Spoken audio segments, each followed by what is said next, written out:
I'm 73 years old, and I'm about to tell you something that might upset you. Everything you think you know about getting older is completely wrong. And the worst part, the people who should be telling you this, your parents, your teachers, society, they're either lying to you or they don't know themselves. You see, I spent the first 50 years of my life believing the same lies you probably believe right now. I thought I had it all figured out. I had the career, the house, the respect of my peers. But at 52, something happened that shattered everything I thought I knew. And what I discovered in the 21 years since then has completely changed how I see life, death, and everything in between. But before I tell you what happened, I need you to understand something. The reason I'm making this video isn't to impress you or to make myself feel wise. I'm making this because I'm running out of time, and there are things you need to hear before it's too late. Not for me, for you. At 52, I had what doctors call a cardiac event. That's a fancy way of saying my heart tried to kill me. I was in a meeting discussing quarterly projections when suddenly the room started spinning. The next thing I remember is waking up in a hospital bed with tubes coming out of my arms and my wife crying in the corner. The doctor said I was lucky. I had just come face to face with my own mortality, and they called it luck. But you know what? They were right. Because lying in that hospital bed with nothing to do but think, I realized something terrifying. I had been living my entire life on autopilot. I wasn't really alive. I was just going through the motions, checking boxes, trying to meet everyone else's expectations. And here's the part that haunts me to this day. If I had died that day, if my heart had stopped permanently, what would I have left behind? A nice house? A retirement account? A collection of achievements that nobody would remember in 5 years? Let me tell you the biggest lie you're probably telling yourself right now. I have time. I'll do that later. When I'm older, I'll finally live the life I want. I see young people in their 20s, 30s, even 40s, and they're all saying the same thing. When I make more money, then I'll be happy. When I get that promotion, then I'll relax. When the kids are grown, then I'll travel. When I retire, then I'll finally do what I love. Let me save you 50 years of regret with one simple truth. That day never comes. You know why? Because the goalposts keep moving. You get the promotion, and suddenly you need the next one. You make more money, and suddenly you need more money. You're always chasing something just out of reach. And before you know it, you're 70 years old, wondering where your life went. I spent 30 years climbing a ladder, only to realize when I got to the top that it was leaning against the wrong wall. And you can't climb back down and start over. Time doesn't work that way. Here's something nobody tells you when you're young. Success is a terrible goal. And I say this as someone who achieved everything I set out to achieve. I made partner at my firm. I bought the house. I had the respect of my colleagues. And you know what? None of it mattered. You achieve your goal, and for about 48 hours, you feel amazing. Then the feeling fades. You're back to baseline. Now you need a new goal, a bigger achievement, more validation. It's a hamster wheel. I had a friend who died 3 years ago at 68, worked 70-hour weeks his entire life, built a multi-million-dollar business, never took a real vacation, kept saying he'd slow down next year. Next year came, and he had a stroke. At his funeral, his son said, "My father was a successful man, but I barely knew him." Is that the legacy you want? Your regrets won't be about the things you did wrong. They'll be about the things you didn't do at all. I don't lie awake at night thinking about failed business deals. Those don't matter. You know what keeps me up? The trip to Japan I never took because I was too busy. The relationship with my brother that I let deteriorate. The book I always wanted to write but never started. The time I didn't spend with my kids because I was working late.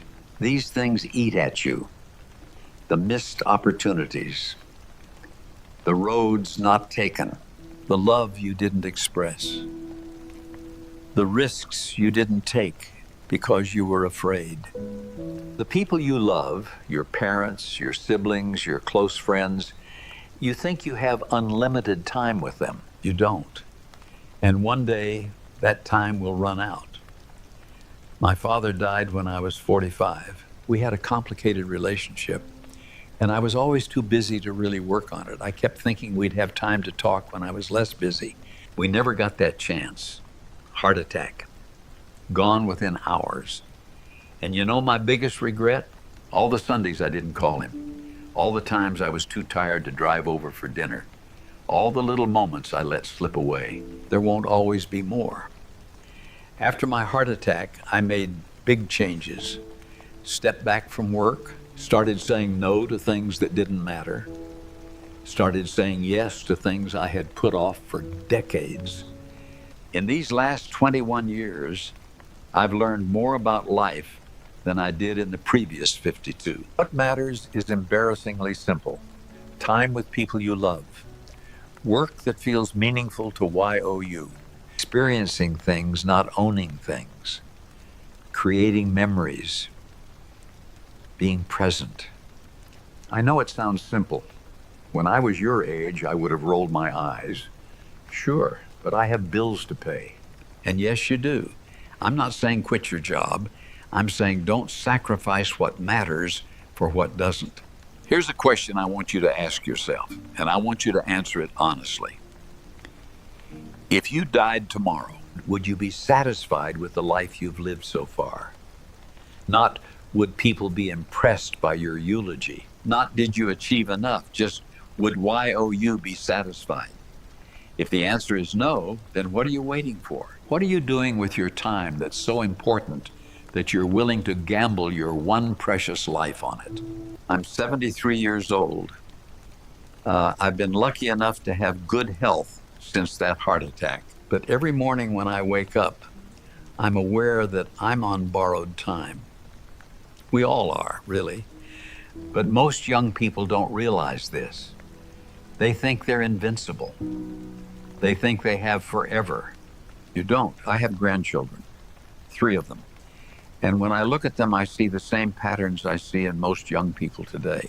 They're stressed, they're anxious, they're chasing things that won't make them happy. They're making the same mistakes I made. And I try to tell them, I try to share what I've learned. But you know what? They don't really listen. Not because they're bad kids, but because they can't. They're living in the storm right now. They can't see the patterns yet. They think their situation is unique, that the old rules don't apply to them.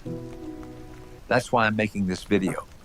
Because maybe, just maybe, if enough people hear this message, someone will actually listen. Someone will make different choices. Someone will avoid the regrets that haunt people like me. Every single day, you're getting closer to death. Nobody likes to think about this. But you don't have unlimited time. Neither do the people you love. Your parents, if they're still alive, they're getting older every day. One day, probably sooner than you think, they won't be here. Your friends, your spouse, your children, none of these relationships last forever. So what are you going to do? Keep putting off that phone call? Keep postponing that trip? Keep telling yourself you'll make time later? Or are you going to wake up today and start living like your time is limited? Because it is. If I could go back and talk to my 30-year-old self, here's what I would say. Stop trying to impress people who don't matter. Stop sacrificing your health for your career. Stop putting off joy until someday. Stop waiting for permission to live the life you want. Start calling your parents more often. Start taking the trips you dream about. Start doing the things that scare you. Start saying no to obligations that drain you. Start saying yes to experiences that fulfill you. And most importantly, start now. Not next year. Not after this project. Not when you have more money, or more time, or more whatever. Now. Because I promise you, the perfect time will never come. Life will always be messy and complicated and full of reasons to wait. But if you wait, you'll wake up one day and realize you waited your entire life away. I'm 73. If I'm lucky, maybe 10 or 15 more years. Maybe 20 if blessed. Probably less. And I'm okay with that. Because these last 21 years have been the richest of my life. Not because I made more money, because I finally started living intentionally, appreciating every day, prioritizing what matters.